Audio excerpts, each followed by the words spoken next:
Bien, vamos entonces a continuar con la corrección del examen de la unidad 28 y 29, reproductor y embrionario.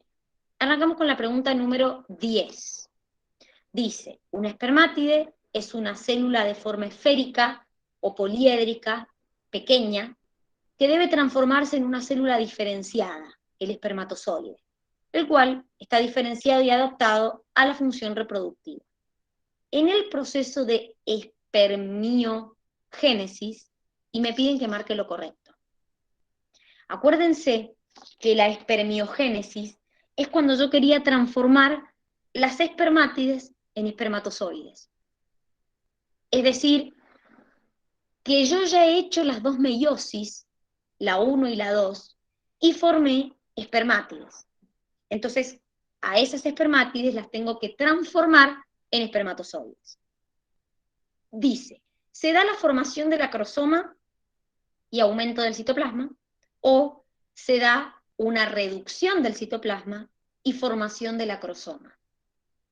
La correcta es la B. ¿De dónde venía el acrosoma?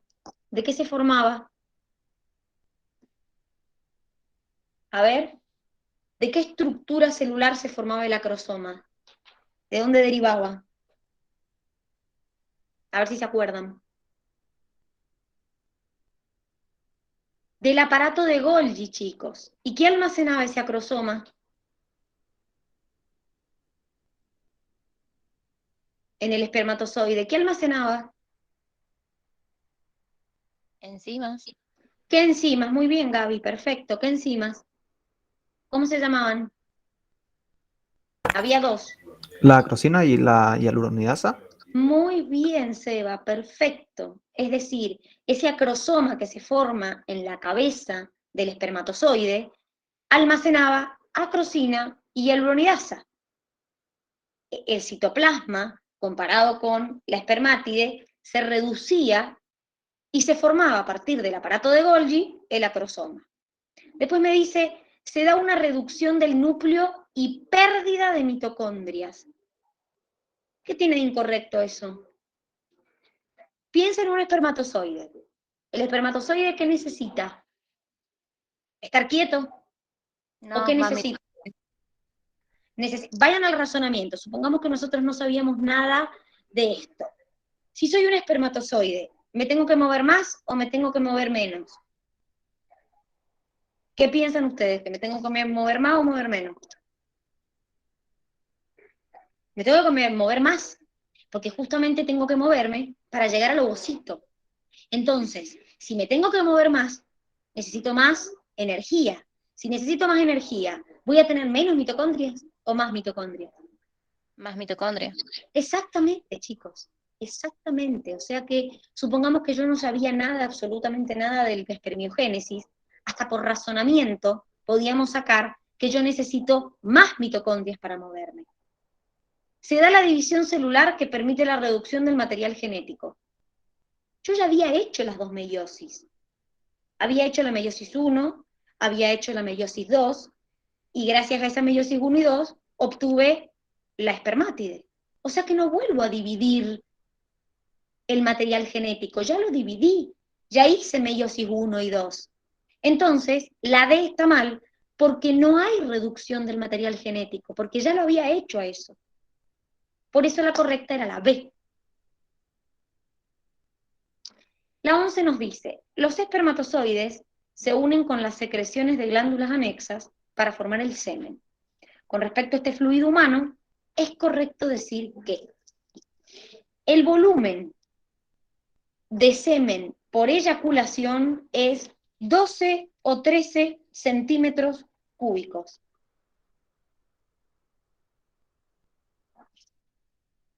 ¿Cuánto era el volumen de semen que se producía en una eyaculación? Era por milímetros cúbicos. ¿Era cuántos mililitros? 2 o 3 mililitros. Muy bien, perfecto, exactamente. El volumen total de semen por eyaculación contiene entre 200 y 300 millones de espermatozoides. Eso es correcto. Alrededor de 20 millones de espermatozoides de líquido seminal deben llegar a la zona de encuentro con el ovocito, si no esta persona es considerada estéril.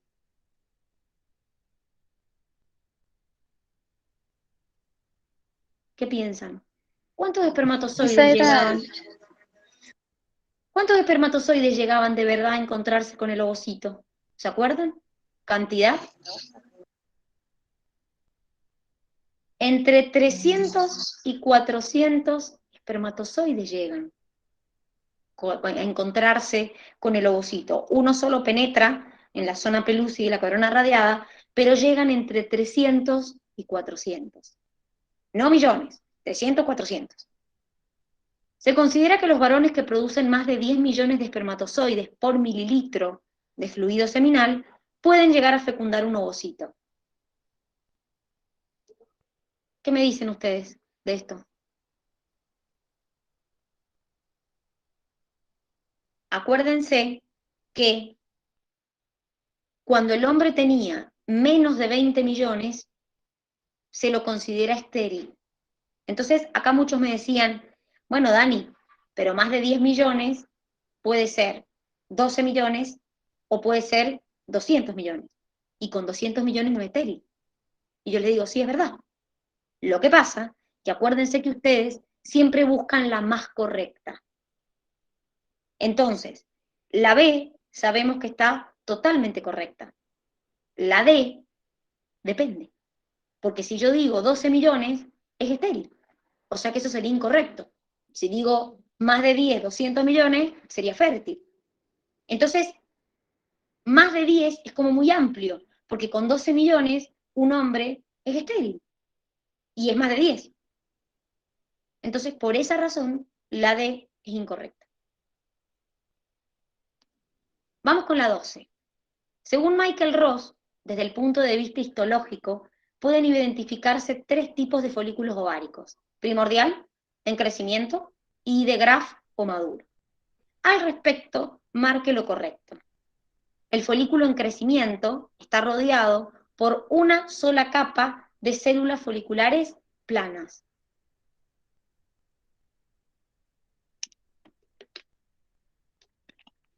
¿Cómo se llamaba cuando estaba rodeado por una sola capa de células foliculares planas? ¿Cómo se llama ese folículo? Folículo primordial.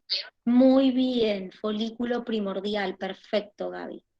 Como folículo primordial se entiende a los folículos primarios, inicial y avanzado, y al folículo en crecimiento. Y al folículo secundario, perdón. No, el folículo en crecimiento es el folículo inicial y avanzado. El folículo primario inicial está rodeado por varias capas de células planas, formando la capa granulosa. ¿Cómo estaba formado el primario inicial?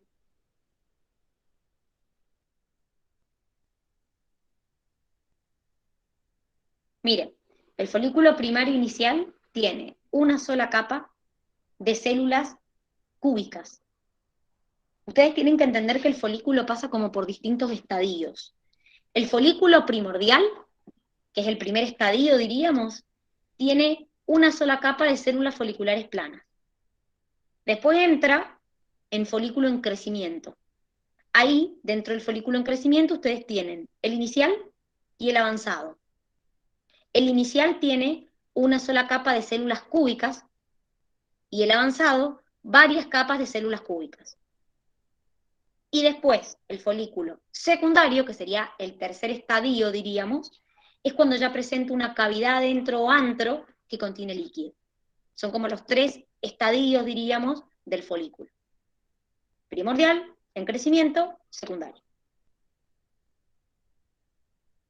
Con respecto al ciclo menstrual de la mujer, podemos afirmar que el aumento rápido de los estrógenos cerca de la mitad del ciclo provoca un claro incremento de la liberación de FSH por la hipófisis.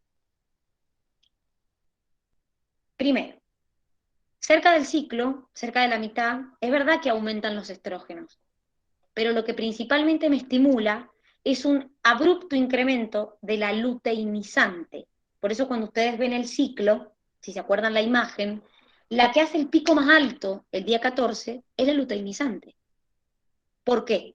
Porque al aumentar los estrógenos previamente, se produce alrededor del día 14 el pico de luteinizante. La menarca marca el comienzo de la pubertad en la mujer y la edad promedio es 15 años. Es de 9 años el promedio. Alrededor de entre los 9 y 11 años. Los estrógenos en concentraciones reducidas actúan por medio de retroalimentación negativa, inhibiendo la producción de FSH y hormona liberadora de gonadotrofina. Eso es correcto.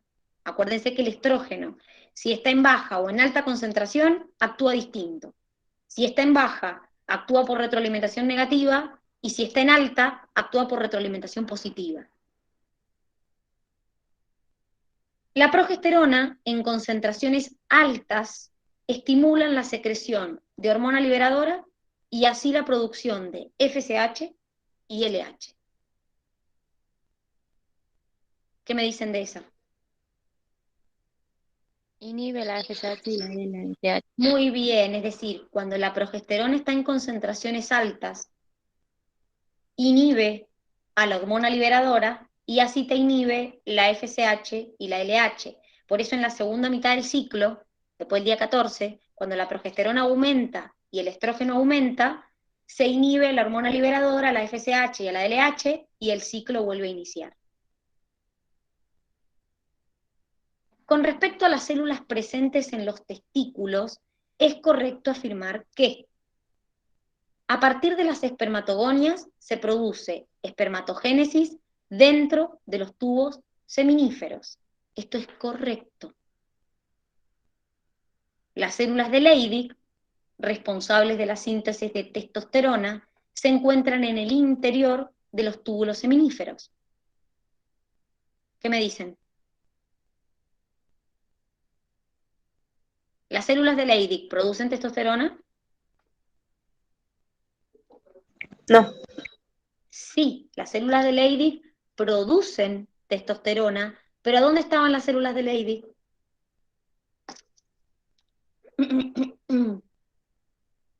¿A dónde están? Afuera de los túbulos seminíferos, entre los túbulos seminíferos. Ustedes tienen que acordarse que dentro del tubo seminífero está las espermatogonias y las células de Sertoli. Y entre los tubos seminíferos están las células de Leydig produciendo testosterona. La testosterona en concentraciones elevadas produce retroalimentación positiva para la liberación de FSH y LH. Cuando está alta la testosterona, ¿qué pasa? Inhibe. Muy bien, se produce una retroalimentación negativa, entonces se inhibe la liberación de FSH y LH. Los espermatozoides que producen formarán parte, junto con las secreciones de las glándulas anexas, del semen que tiene pH ácido. ¿Qué me dicen? ¿Qué está incorrecto ahí? Es pH alcalino. Muy bien, el pH del semen es ligeramente alcalino. Perfecto, muy bien. Un órgano fundamental del aparato reproductor es el útero. Marque la opción correcta referida a sus características. En una mujer no embarazada es un órgano hueco de 15 centímetros de largo, 5 de ancho, que yace casi horizontalmente en la cavidad abdominal. Ya saben que la correcta es la C. no es vertical. No, ¿qué tiene de incorrecto ahí? El tamaño. ¿Qué estaría mal en el tamaño? Muy bien, Seba. ¿Qué estaría mal? No es 7,5 centímetros de largo. Muy bien, perfecto. Es 7,5 centímetros de largo, no 15. Es aproximadamente el tamaño de un puño. Los músculos lisos de sus paredes, denominados endometrio basal, se contraen cuando se expulsa el endometrio superficial, que vuelve a generarse en cada periodo.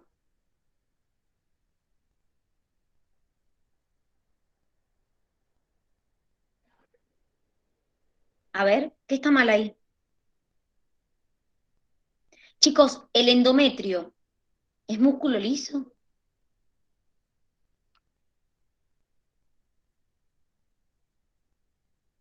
No, era tejido epitelial. Exactamente, el endometrio es la capa más interna del útero y no es músculo liso. ¿El útero tiene músculo liso? Sí, pero no es endometrio. El endometrio es tejido epitelial. El esfínter muscular que cierra su abertura es el cérvix o cuello uterino, por el cual pasan los espermatozoides para hacerse camino hacia el ovocito. Eso es correcto. El endometrio tiene dos capas principales, la capa basal, que es expulsada en cada menstruación, y la capa terminal, que regenera la capa eliminada.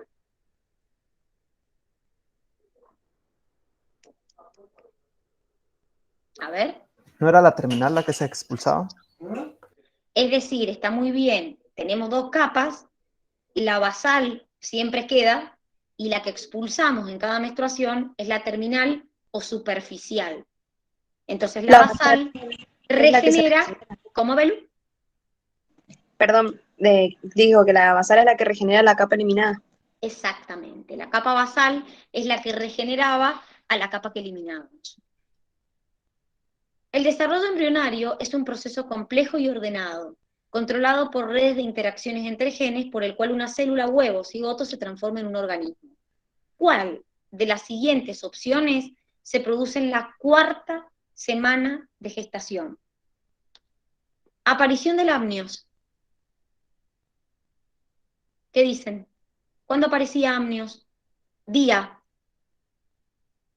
¿Día cuánto? Día 8, chicos. O sea que estoy en la segunda semana de desarrollo. Plegamiento laterolateral y cefalocaudal. Esa es la correcta. El embrión se pliega. Desarrollo de la circulación uteroplacentaria. ¿Qué día pasaba? Día 11, 12. O sea, seguimos en la segunda semana. Formación de las vellosidades terciarias. Tercer semana de desarrollo. O sea que la correcta acá, lo que ocurre en la cuarta, es el plegamiento del embrión, en forma laterolateral y cefalocaudal. En el caso de embarazo, el endometrio no se cae debido a que se sigue produciendo progesterona. El responsable de esta producción es el cuerpo lúteo, el cual es mantenido por hormona liberadora producida por el hipotálamo, FSH y LH producida por la hipófisis, gonadotrofina producida por el corión, estrógeno producido por el ovario. ¿Quién me mantenía el cuerpo lúteo para que siguiera produciendo progesterona? ¿Quién me lo mantenía? La gonadotrofina coriónica humana que produce el embrión. Puntualmente, el corión del embrión, por eso se le llama gonadotrofina coriónica humana. El embrión empieza a secretar esta gonadotrofina para mantener al cuerpo lúteo y que el cuerpo lúteo siga produciendo estrógenos y progesterona. Acuérdense que yo les conté que esta gonadotrofina coriónica humana es la que se detecta en los test de embarazos. Pero para que se pueda detectar, primero se tiene que establecer la circulación entre la mamá y el bebé. Entonces ahí recién la mamá empieza a recibir la hormona que está produciendo el embrión, y ahí es cuando uno lo puede detectar en un test de embarazo. Vamos con la 18. La fecundación es un proceso biológico que consiste en la unión del ovocito y el espermatozoide. Para esto los espermatozoides necesitan de contracciones rítmicas y relajaciones perfectamente coordinadas por fibras musculares lisas de los órganos genitales femeninos internos. Estas actividades son estimuladas y reguladas por, básicamente me dicen, quién hace que se contraiga la vagina, el útero, las trompas de falopio, para favorecer el ascenso del espermatozoide. La correcta era las prostaglandinas del semen y la oxitocina y progesterona producidas por la mujer. Claramente estas contracciones no son como las contracciones cuando la mujer va a dar a luz, pero son contracciones de la vagina, del útero, de la trompa, para favorecer el ascenso del espermatozoide por el aparato reproductor femenino. De acuerdo a las membranas extraembrionarias, marque la respuesta correcta. El corión es una combinación de células del trofoblasto y del mesodermo extraembrionario que crece a partir del propio embrión. Sí, el corión eran las dos capas de trofoblasto, sincitiotrofoblasto y citotrofoblasto, y la capa más externa del mesodermo extraembrionario. El saco vitelino se desarrolla a partir del ectodermo y no contiene vitelo como en las aves y en los reptiles. ¿Qué está mal ahí?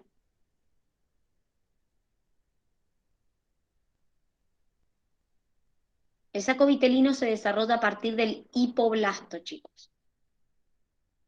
La lantoides se origina del saco vitelino aproximadamente en el día 8 del desarrollo embrionario. ¿Qué está incorrecto ahí? Alantoides se desarrolla el día 16.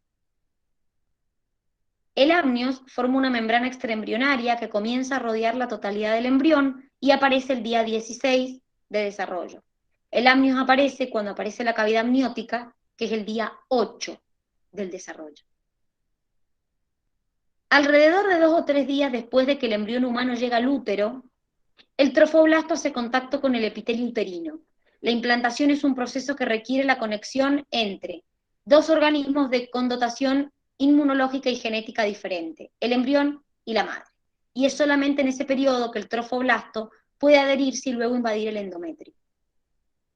Luego de la implantación y finalización de la primera semana, indique cuál de los siguientes eventos no ocurre la segunda semana de desarrollo. El embrioblasto se divide en epiblasto e hipoblasto. ¿Cuándo se forma eso? ¿Cuándo se divide el embrioblasto en dos capas? ¿Qué día?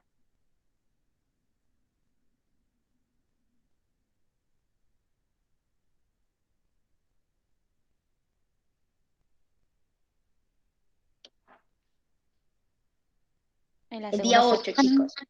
El día 8 se divide el embrioblasto en hipo y epiblasto y el trofoblasto en sincitío y citotrofoblasto. Eso es el día 8. Se forma la cavidad amniótica, día 8. Se establece la circulación uteroplacentaria, día 11-12. O sea que todo eso es la segunda semana. Lo que no ocurre la segunda semana es la formación de las vellosidades terciarias que ocurre la tercera semana de desarrollo.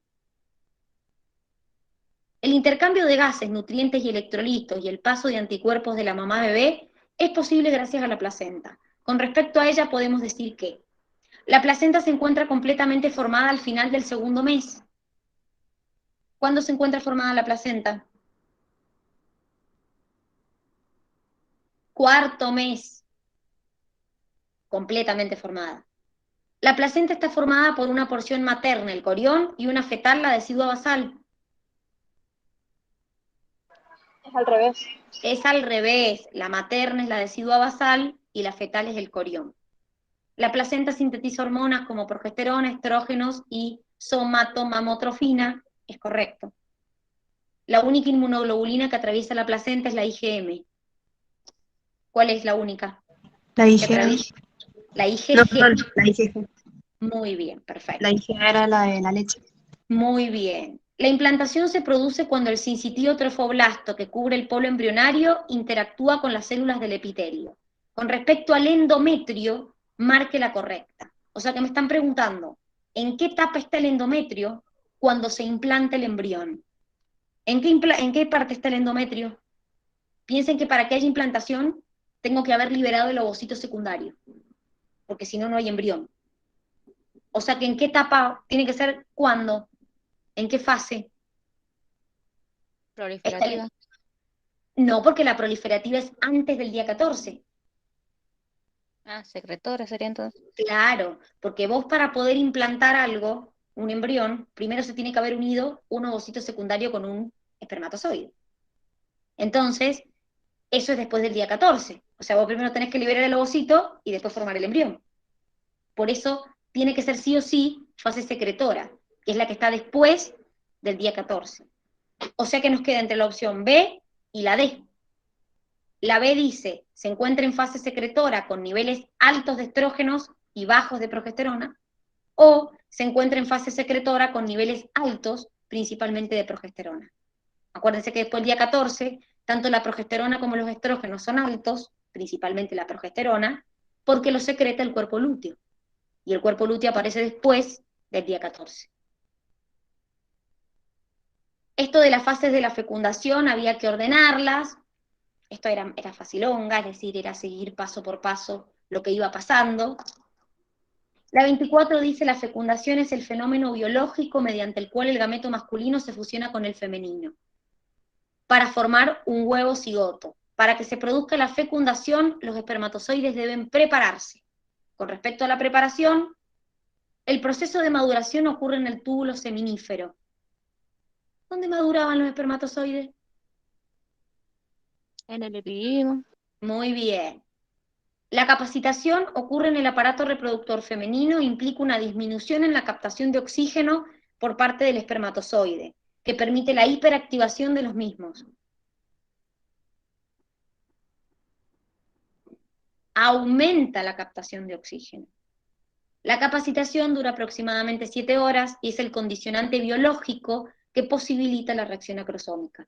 Si no hay capacitación, no hay reacción acrosómica. La reacción acrosómica ocurre cuando los espermatozoides salen del epidídimo y posibilita el contacto con las envolturas del ovocito secundario, corona radiada y zona pelúcida. ¿Cuándo se producía la reacción acrosómica? Cuando el espermatozoide tomaba contacto con la corona radiada y la zona pelúcida. ¿Cómo se denomina la hormona secretada por la placenta a la sangre materna que regula el metabolismo intermedio en la madre y aumenta la disponibilidad de glucosa para el feto? ¿Cómo se llamaba esa hormona? Que le daba prioridad por la glucosa al feto más que a la mamá y estimulaba el crecimiento de las glándulas mamarias en la mamá. ¿Cómo se llamaba? Lactógeno placentario. Exacto, o somatomamotrofina, muy bien, o lactógeno placentaria, se la puede llamar de las dos maneras. Cuando el embrión y luego el feto completa la fase de formación y el desarrollo, llega el momento del nacimiento. Con respecto a este, marque lo correcto. El trabajo de parto comprende 2 pasos, borramiento y parto. Falta el alumbramiento. Muy bien, falta el alumbramiento. El alumbramiento es la expulsión del líquido amniótico. ¿Qué se expulsaba en el alumbramiento? Las membranas fetales, placenta, cordón. La contracción uterina son estimulados por la hormona oxitocina, sí. El embarazo normalmente dura 40 semanas desde el momento de la fecundación. ¿No era 38? 38 desde el momento de la fecundación, 40 desde la última menstruación de la mujer. El embrión posee una cantidad de líquido salino que lo protege de los daños que le podrían producir los choques mecánicos y térmicos y evita su desecación. ¿Dónde estaba el líquido? ¿Cómo se llama ese líquido salino que estamos hablando? No ¿Cómo era se el llama? amniótico. Muy bien, líquido amniótico. ¿Y dónde estaba? Dentro de la cavidad amniótica. Las membranas extraembrionarias se sitúan por fuera del embrión, lo protegen y nutren, y más adelante al feto. Con respecto a ellas, marque lo correcto. El saco vitelino es importante en la transferencia de nutrientes al embrión en la segunda y tercera semana de desarrollo. Luego se atrofia. Es correcto. El saco vitelino participa en formación de sangre y contiene células que formarán las células germinales primitivas y los amniocitos que generarán la actividad amniótica. El amniocito forma parte del amnios. El amnios y el saco vitelino son cosas distintas. El amnios se forma alrededor del 13º día luego de la fecundación. ¿Sigo leyendo? ¿Cuándo se formaba amnios? En el día 8. Muy bien. Las células amnióticas contribuyen profundamente en la formación del líquido amniótico y una pequeña cantidad deriva del líquido intersticial y por difusión desde la sangre materna.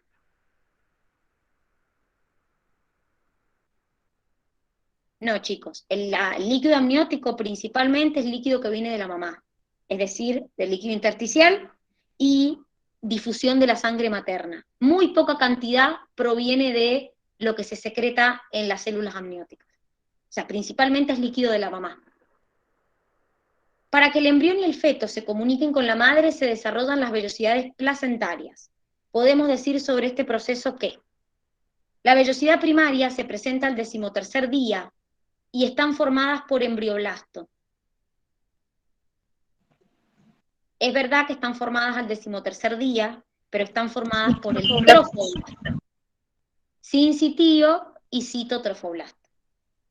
La vellosidad secundaria está formada por trofoblasto y por un centro, de células mesodérmicas. Eso es verdad. La vellosidad terciaria está formada al finalizar la 4ª semana. No, la vellosidad terciaria se forma a la 3ª semana. La vellosidad secundaria está formada por trofoblasto, centro mesodérmico, célula sanguínea y vasos sanguíneos. No, si hay célula y vaso sanguíneo dentro de una vellosidad, ya es vellosidad terciaria, no es vellosidad secundaria. La vellosidad primaria es solo trofoblasto, las 2 capas. La secundaria es trofoblasto y un centro de mesodermo. Y la terciaria es trofoblasto, centro de mesodermo, células sanguíneas y vasos sanguíneos. Y la última dice, el periodo que se extiende desde el comienzo de la 9ª semana hasta el nacimiento se llama fetal. Con respecto a él, podemos decir que en el 3er mes el feto está recubierto por lanugo, un vello delicado, además de ser visibles cejas y cabello. ¿Qué está mal ahí?